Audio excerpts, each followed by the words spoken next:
You are listening to the Horse Radio Network, part of the Equine Network family.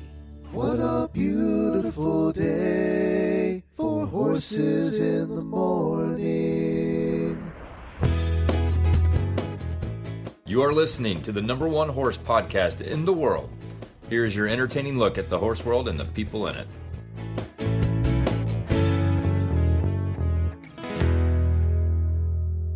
I'm Meghan Brady, and you're listening to Galloping Getaways for Thursday, February 26th. As always, you'll find us here on Horses in the Morning every fourth Thursday, talking about all things equestrian travel. Ride away with us on this special monthly equestrian travel episode, brought to you by the Equestrian Travel Association. Welcome to Galloping Getaways, the podcast that explores the soul of equestrian travel, where meaningful adventure, cultural connection, and uncompromising horse welfare come together. I'm your host, Meghan Brady, equine wellness practitioner, mentor, and founder of the Equestrian Travel Association. Each episode, we explore what equestrian travel looks like when it's built with intention through the people, places, and professional standards that shape the industry behind the scenes. Today, we're stepping inside White Stallion Ranch in Tucson, Arizona, an iconic destination and a founding member of the Equestrian Travel Association. It's a place many riders have heard of and one that has helped shape the standards and values we believe equestrian travel should reflect. But beyond its reputation, what is it actually like to experience it firsthand? In this episode, we're hearing directly from guests who have been there, exploring the rhythm of the daily life on the ranch, the riding experience, what surprised them most, and what stayed with them long after they left. And we'll ask the question at the heart of every conversation we're having this year: what truly sets an equestrian travel experience apart in the way that genuinely matters? So settle in, take a breath, and join us as we step into White Stallion Ranch through the voices of those who've lived it. Today, I'm joined by three guests who have experienced White Stallion Ranch firsthand: Sara, Mandy, and Kim. They've spent time on the ground, in the saddle, and immersed in the rhythm of ranch life. They are here to share what that experience was really like, beyond the reputation, beyond the photos, and beyond the expectations that come with the destination so many riders have heard about. Together, we'll explore what stood out to them, what surprised them, what the riding actually felt like, and what stayed with them after they returned home. Sara, Mandy, Kim, welcome to Galloping Getaways. I'm so glad you're here. So I'm so happy to have Sara, Mandy, and Kim on Galloping Getaways today, talking about White Stallion Ranch. Thank you, ladies, for coming on our show. So I wanted to know, what made you choose White Stallion Ranch for your trip? I'll answer this. I'm Kim. I chose White Stallion Ranch for our girls' trip. We were 5 ladies because we are all advanced or at least intermediate riders. And we did not want to go to a dude ranch that was a nose to tail walking trail ride type of ranch. So we wanted something that catered to all levels of riding. And we also wanted something where we didn't have to stay in different areas of the ranch, where we could all stay together in one location. And White Stallion Ranch did have like a hacienda that was its own house where we could all stay together. Awesome. Yeah, I was there like 15 years ago, and they're part of the Equestrian Travel Association. So it's a lovely experience. So I'm glad that you guys got to pick that one. So have you guys done any riding vacation before, or was this your first? My first. My first as well. Mine as well. All right. And what was your impression, since this was your first one that you've ever done? Awesome. I would go back. I think it was not geographically my favorite. I guess, or the landscape wasn't my favorite, but it was an amazing ranch. Awesome. Yeah. Agree. And remind me, what time of year did you go? We were there end of September. Okay. They called it their shoulder season. Okay. Which made it affordable. I thought it was very affordable for what we got. And we were expected to not have as hot weather, but you can't control the weather. It was very hot while we were there. Yeah. So what was your first impression like when you pulled into the ranch? It was still light. I think it felt a little bit like the middle of nowhere, which was pretty cool. Mhm. You know, the long drive and the anticipation of like, what's it going to look like, you know? I thought it looked like sprawling and nice. I also agree with Sara. It's not you definitely have to like red, you know, the topography of the cactus and the red and all of that. But I think, you know, it was not built up. It was very like fit into the landscape, the color scheme. So it seemed very like non-intrusive. Mm-hmm. It definitely felt like it was a ranch out in the middle of nowhere. You didn't feel like you were a ranch right next to a town. You know, you were surrounded by the mountains and the flora and fauna. If you like that desert era arid, which I do, I thought it was beautiful. And the facilities I thought were really nice. That first day when we walked around, girls, do you remember like we saw the pool with the horse in it? Yeah, it's got like a tiled rearing stallion in the bottom of the pool. Oh, cool. It's neat. Yeah. And the grounds were beautiful. I mean, they were really, for the desert, they were beautifully landscaped. Mhm. Everything was really kind of opening with the really pretty walking paths. And they give you an incredible tour when you first get there. So we knew how to get everywhere and where everything was and what areas had what. Mm-hmm. Awesome. And how were your hosts? Like the people that like were, you know, your trail guides and your, you know, the people, just the staff. How, you know, what was that like? Were they friendly? Were they welcoming? Amazing. Cool. Amazing. So knowledgeable. And the way they pick your horse for you, which I thought was really neat. And they were, I think, pretty spot on for all of us. Yeah. Mm-hmm. So before you got there, you filled out like a riding like questionnaire, and so that's where they kind of teamed you up with your, you know, your partner for the week. Yes. And then did you have the same horse your whole trip there? I had a horse the first day. I can't remember why I didn't have my horse the first day. Because he threw a shoe. Okay. And then they had to wait for the farrier to come, I think. That's right. And then they said, if you like this horse the first day, you can keep it, but we really think this other horse would be really well suited to you. And they were right. After the first ride, I was like, I think I'm going to try out this other horse, even though she was a mare. Not your thing, huh? Yeah. So tell me about your first ride there. Like, what did you do? Did you go on a trail ride? Were you in the arena? Was this an evaluation ride? Yeah. This is something I think that they could have done differently. Okay. We all agree. Okay. Yeah. Our first ride was a mandatory walking ride, which in my opinion, at the level that we were at and what we put on the form was, in my opinion, a little bit of a waste of time. After that ride, then they brought us into the arena to do a test to make sure that we were able to stop our horse and get our horse to canter to go on the fast rides. Okay. So it was almost like that first ride. We were only there for a few days. And so that was like our afternoon ride or a morning ride. I can't remember what we did, but it was one of the days of the riding where half the day was now gone because we did a walking ride. I mean, the scenery is nice, but you literally just walked for an hour around the ranch and it wasn't quite what we wanted to do. So in my opinion, if they did the test, make it be the first thing you do and then take you out, that would be better. Okay. Test out.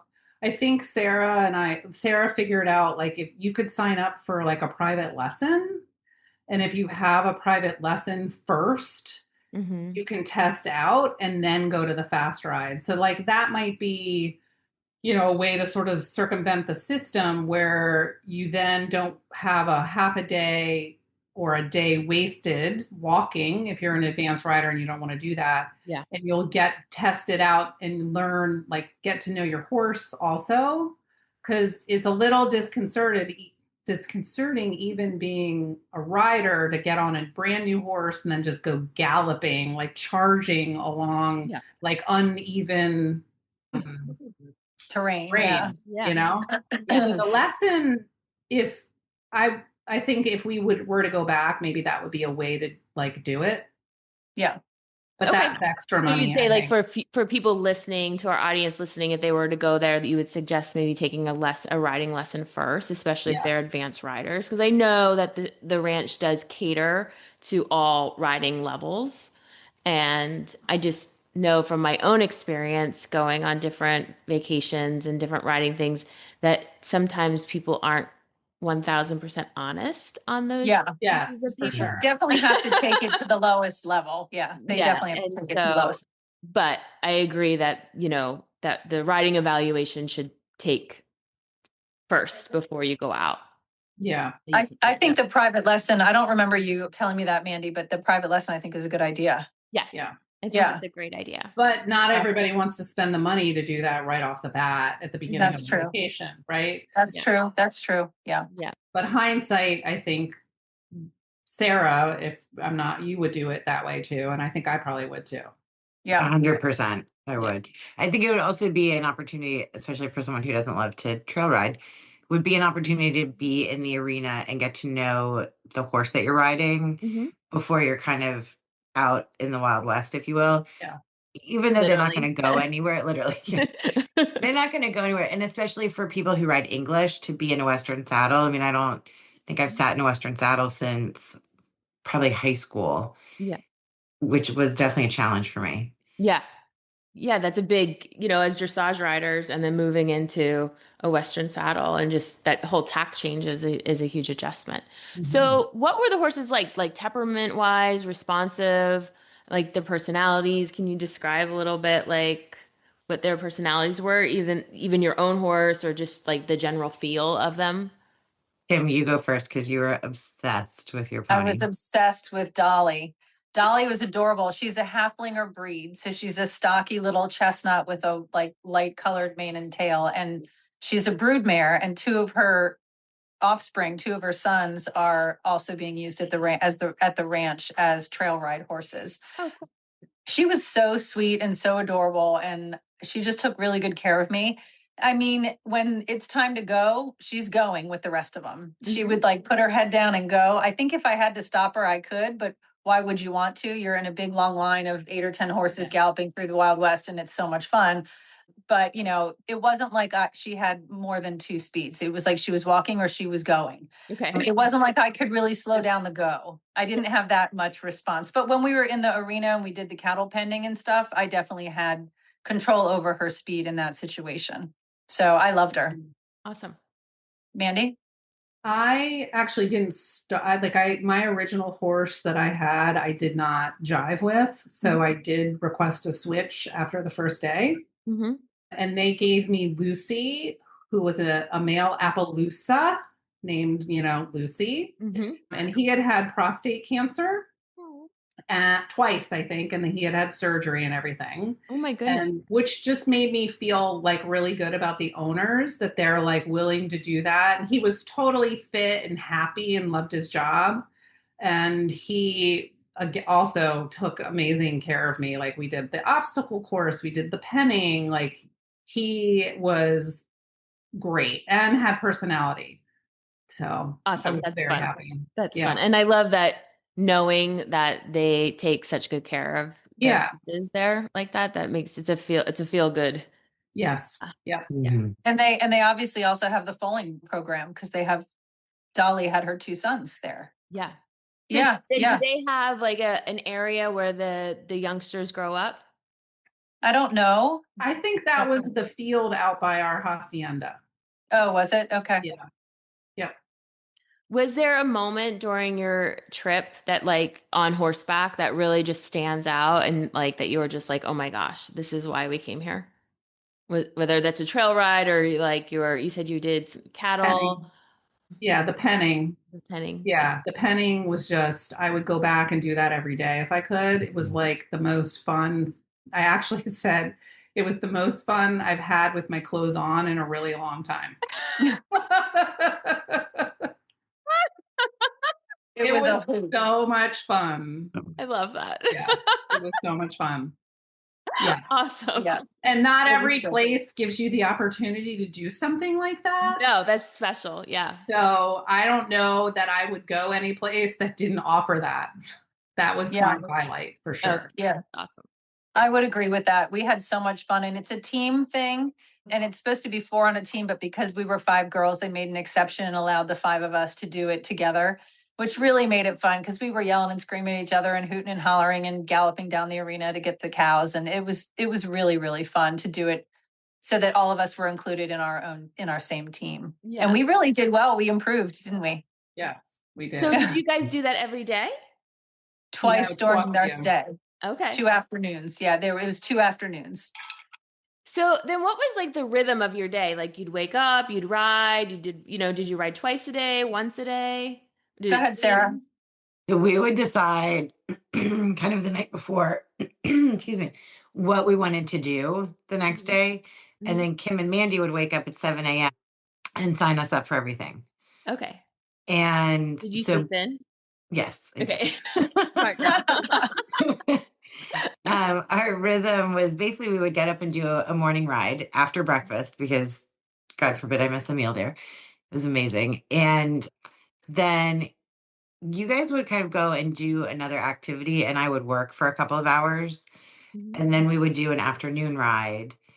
And then really it was after the afternoon ride, it was like I felt a little rush. Like it was shower and appetizers and then dinner and then it was done. Like, yeah. The day was over. And so what other activities did you guys do? Was there, I know there's a pool there and but they offer like hiking and things like that. What other activities did they offer? So I know Kim and I did archery. We did the archery. We did shooting. The shooting was fun. Oh, the cool. handgun and a rifle. Uh-huh. Kim could probably speak to exactly like what handgun and what rifle. I cannot speak to that. Mm-hmm. The pool, like we went to the pool one day. We used the spa. Oh yeah, we had massages. Oh, nice. Mm-hmm. Nice. Oh, and then I did what is it called? Groundwork lesson that was kind of separate with my horse Dolly because I was so over the moon in love with her. And I thought it would be really fun as a connection thing. And the guy there, Mandy, he was the one that took us to the obstacle park. I can't remember his name, but he was wonderful.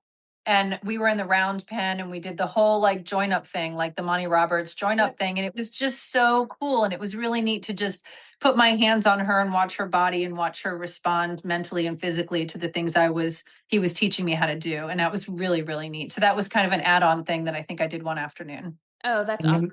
That's awesome. And we did crafts one day. Yeah, we did crafts. Yeah. Oh, cool. Oh, so you guys did a lot of stuff. Yeah. We were there for all of it. Oh, I love that. We went to the gym every day. I did not. Oh, I went to the gym every day. So they have a gym there, they have a pool, they have a spa, they have all these other activities. So like no one's ever going to be bored there. No. Even if they don't ride. No. Yeah. I would say though, just the caveat for the spa for people who like really want a true spa, this was not a true, like it was a 2 rooms on the side of the gym that you could get like a massage or something like that. But it wasn't like, you didn't have like the full spa experience. Right. Gotcha. Yeah. And so tell me about your rooms, like the comfort, style, the vibe, the atmosphere. Like, were they comfortable? Loved them. Cool. I loved our house. We were in a house. So it's the only house on the property. And it had 3 bedrooms. 4. Okay. Yep. 4. A kitchen, like a lanai. Mm-hmm. It was very comfortable, well enough supplied. I mean, we stopped and got groceries on our way in. So we would have like some basic stuff in there, but and housekeeping came every day if we wanted them to. But we wanted to see one of the regular rooms and we just never got a chance to see it. Mm-hmm. But the Hacienda was beautiful. It was kind of set away on its own, but we had a whole backyard to ourselves with a fire pit and a bunch of lounge chairs and stuff back there. Oh, nice. Yeah, so it was very private. It was kind of set away, so we had a little longer walk, but I mean, it's not a long walk. We're all fit. It was fine. But the thing that I would say about the Hacienda is I believe that online it says that it's good for like 12 people. Mm-hmm. So for instance, Mandy and I shared a bedroom. We shared the master. It was a king size bed, but then there was like a little trundle bed next to it. Okay. So are they expecting 3 people in that room to fill the house? I don't know. So yeah. So Sara was in a room with 2 single beds. And then there were 2 other king rooms as well. One where each one of our girls stayed. So you could technically double up in all four of the rooms, but that's 8 people, not 12. And then there were these trundle beds, kind of couch sort of trundle beds placed everywhere. Yeah. So, yeah. And in my room, there was what I almost would think of like a walk-in closet. And there were bunk beds. One was a queen, one was a twin. Oh, that's But there right. was no light in there. There was no fan. There was no anything. And when we first got there, I thought, oh, I'll sleep in the queen bed. No way you could sleep in there without a fan on, at least at that time of year. Yeah. Yeah. And so slept in the twin bed area. Okay. But they all had those amazing, I can't remember the brand, but those amazing like Southwestern wool blankets. And Okay. It was really, beautifully decorated. beautifully done. Yeah. So would you say it was more like your traditional ranch stay over like a luxury resort? I mean, our bathroom had like 3 shower heads and like our So bathroom maybe was accommodation. beautifully appointed. Yeah. It wasn't, did we have robes? We had robes and slippers, didn't we, Mandy? Yes. Yeah, we had robes and slippers. So it definitely wasn't like a log cabin ranch stay. It was higher end than that. Yeah. But it's not the Ritz-Carlton. Gotcha. Yeah. Gotcha. So like you were there for how many days? 4? 5. 5. Okay. And so when you first got there, from the time that you left, like, how did you feel by the end of the trip? Were you like exhausted from being so busy, or were you just rejuvenated? Did you feel relaxed? I said immediately, I wished we were there longer. Okay. Because it took a couple days, at least for someone like me, it takes me a couple days to unwind. Yep. And I think it took us a couple days to kind of find a rhythm and find the rides that we liked. Gotcha. And what we might want to do again. So it almost felt like we had just kind of gotten into a flow and then we had to leave. Yeah. I can totally. Go ahead. Yeah. And we were very busy. And so I feel like we wanted to get everything in while we were there. And if we had a longer stay, then we could spend a whole afternoon by the pool and not feel like we're missing archery, we're missing shooting, we're missing arts and crafts, whatever, Because I know, like, for myself, when I've been on those things, I do want to like do everything. And then I get, I'm leaving and I'm like, oh, I'm tired. Yes. It's nice to have a little bit of more flow that you can just be like, hey, I'm not going to feel guilty for sitting by the pool or taking this afternoon to read a book on my vacation because I want to, yeah. I think there was very little book reading. Yeah. So you would suggest to somebody that was interested in going there maybe a week-long stay? They don't ride on Sundays. The horses are off on Sundays. And originally we were going to stay through and leave on Monday, but we were like, why waste that day if we can't ride anyway? So if I was someone booking it again, I would go Monday and then leave Sunday. Okay. Yeah. And I think we went on a Tuesday. I would go back. I loved it. I thought it was great. We all talked about it. We would like to do something in like Montana or something like that as well, but I would go back to White Stallion. Yeah. The food was good too. Yeah, I was going to ask about the food. Was it 3 square meals a day? That's nice. Yep. Yeah. And then during happy hour, they had snacks, little appetizers. Oh, nice. And was it more like family style? Like, did everybody who was at the ranch like all eat together, or you can kind of come and go as you please? It was like a time block for dinner from like 6 to 8. And so we went with our group. We would just, so what time do you guys want to have dinner? And then we'd go, but it wasn't an assigned dinner time. It was always buffet. Breakfast, lunch, and dinner were buffet, which I could take or leave, I guess, but the food was really good. Great. And that, like Sara said, the appetizers in the bar, they weren't like pigs in blankets. They were shrimp cocktail and they were like lamb skewers. Like they were nice appetizers. It was almost as nice as the dinner. I thought they were great, but they had fish options. They had gluten-free options. Mandy's got some gluten-free stuff. So that was my next question. Yeah. That was my next question. Were they accommodating in terms of like food options for people? Because, we live in a time that, a lot of people have food sensitivities. They have like little chalkboards in front of everything. And if they didn't, and I asked somebody, they would either know the answer, whether it was gluten-free or then they would run and get the chalkboards. That was more for breakfast, I think. Okay. And then there was always a gluten-free like cookie or brownie or dessert set like aside. So like as long as they know ahead of time, they I think that was the thing. As long as they knew ahead of time, they could prepare. Awesome. Yeah. And it was good. I couldn't complain about the food at all. Great. And for breakfast, they had really three options. There was a buffet, the full buffet, then there was a continental, they called it, and then you could order. So they had like a special of the day every day, and you could order that if you wanted. Oh, wow. So lots of options. Yeah. Yeah. Was there anything that wasn't what you expected? I think I had no expectation going in, and that was kind of amazing. So everything was really great. Yeah.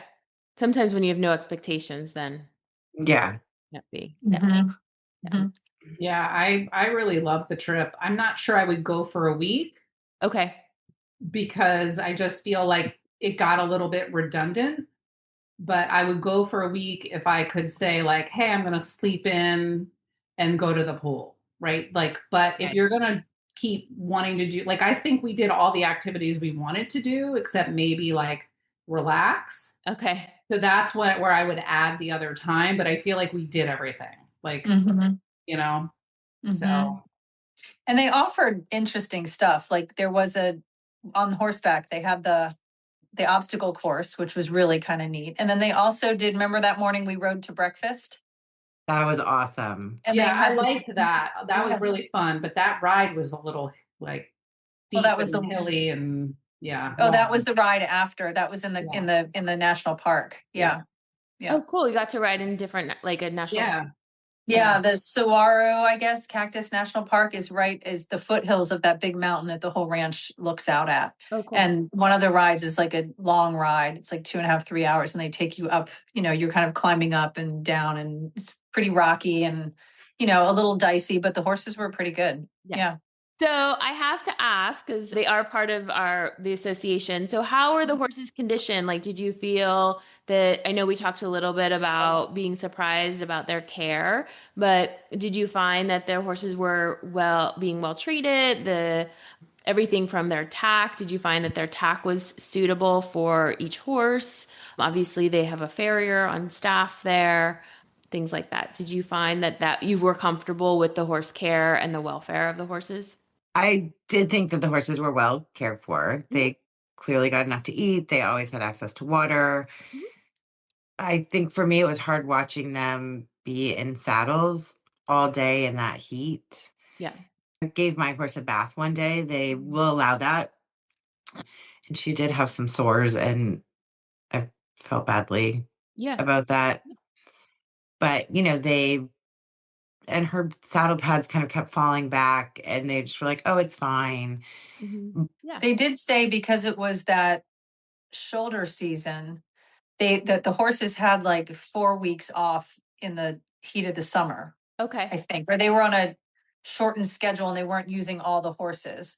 And so, for instance, Dolly, who was mine, she's older. She's a broodmare. She was a little heavy, and she had like some, a little bit of quick breathing. She would get winded before the other horses did. So I was a little bit concerned about that. But basically they said, we just brought her back after, weeks. She's getting back into shape. She's getting back into shape, and so, and for like the saddle sore thing, that's what they said to me. She had a little sore on her girth area, and that's what they said, she's just getting back into it. And they're ranch horses. I think these horses are, used like that. Of course, there's different standards for different areas of the world, really, and then and what they're used for. They're not show horses, and they're not backyard horses. They are there to do a job, and they're ranch horses. That being said, you did feel that when you brought things to their attention, that they recognized them, and they were aware of that, and definitely. Perfect. And there were very little sad horses there. They all seemed pretty happy. A lot of perky ears. Everyone loves treats. They know, they're getting treats all the time. And they were in your pocket. They were really sweet. They were happy.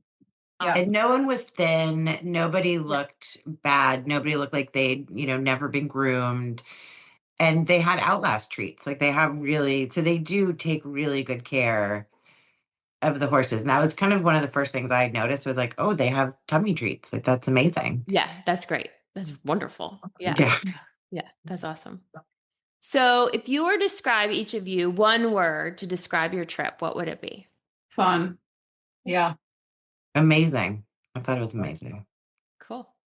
Awesome. Yeah. I don't have one word. I loved it. Awesome. I love it. Yeah, I'm looking to go back there. So hopefully this year. So thanks. You need to look up Denise. So the owners were not there when we were there because it was shoulder season and they took vacation. What does that mean?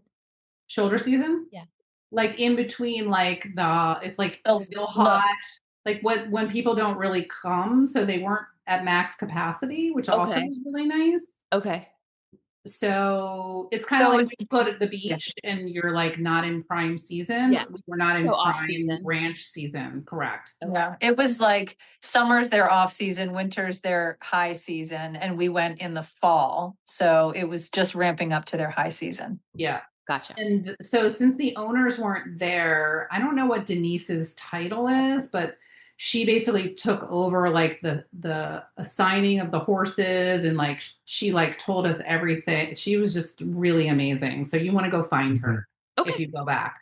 Yeah. Yeah. Oh, the other thing that they had that I thought was a really pleasant surprise is they had a professional photographer on staff. Oh, yeah. So as you were galloping through the cacti and tumbleweeds, there was somebody like hidden in a corner taking pictures of you and your group as you fly by. And the pictures with the backdrop and the red mountain and they just turned out stunning. They really are amazing. What a great thing to do for your guests though. Cause then no offense to anybody, but like if I'm taking a picture of you guys on horseback, it comes out all fuzzy or you know what I mean? But what a great treat. Cool. Yeah, that's awesome. Yeah, it was amazing. And then every night at happy hour, we would go to happy hour and the photographer would be there with her laptop just showing all the pictures and you could put them in a folder and then purchase them and she would email them directly to you. So it was really easy and seamless. And now we have all these great photos. Oh, that's so cool. I love that. I love that. Yeah. Is there anything that you would add or what advice would you give somebody that is going there? I couldn't imagine going in high season. I just feel like it would be a lot of people. Okay. And I feel like there were a good amount of people there, but it was very comfortable because we weren't getting shut out of anything that we wanted to do. Mm-hmm. And people knew our names too. Like it was small enough that the Wranglers recognized us. Denise would come and find us and ask how we're doing. Like you recognize people because it wasn't packed, I think. Cool. So maybe look at shoulder season. Yeah. It was a nice time to go. The other thing is with the scheduling, you do have like the schedule for that day gets released at 7 a.m. And that's when you sign up for the things that you want. So that's why Kim and I would set on our alarm every morning at 7 and we would log on to their website or whatever and like sign everybody up for what they wanted to do that day. Gotcha. So you can't I think when we were going, we were like, how are we going to sign up? How does it work? Like, how do you get the things that do I need to schedule it ahead of time? You can't. You're literally like, it opens at 7 a.m. and you get what you get. We were never closed out. Gotcha. Yeah. And that's I was gonna say, I think it was freakishly hot for that time of year too. Yeah. So I wouldn't not go just because we had that one really hot experience, but I think it's a good time to go. Fall. Cool. Well, thank you, ladies, for coming on the show. Welcome. Thank you. Welcome. As we wrap up this episode of Galloping Getaways, I want to leave you with this. Equestrian travel works best when it's built on care, professionalism, and trust. The Equestrian Travel Association exists to uphold standards to support equestrian experiences that meet a high bar for horse welfare, ethical business practices, and thoughtful delivery. If you'd like to learn more about the ETA or explore the kinds of experiences that reflect these values, you can visit rideeta.com. Thanks for riding along with me today, and I'll see you next time on Galloping Getaways. We hope you've enjoyed trotting along with us and discovering new destinations on horseback. Until next time, travel thoughtfully, ride with care, and I'll see you on Galloping Getaways.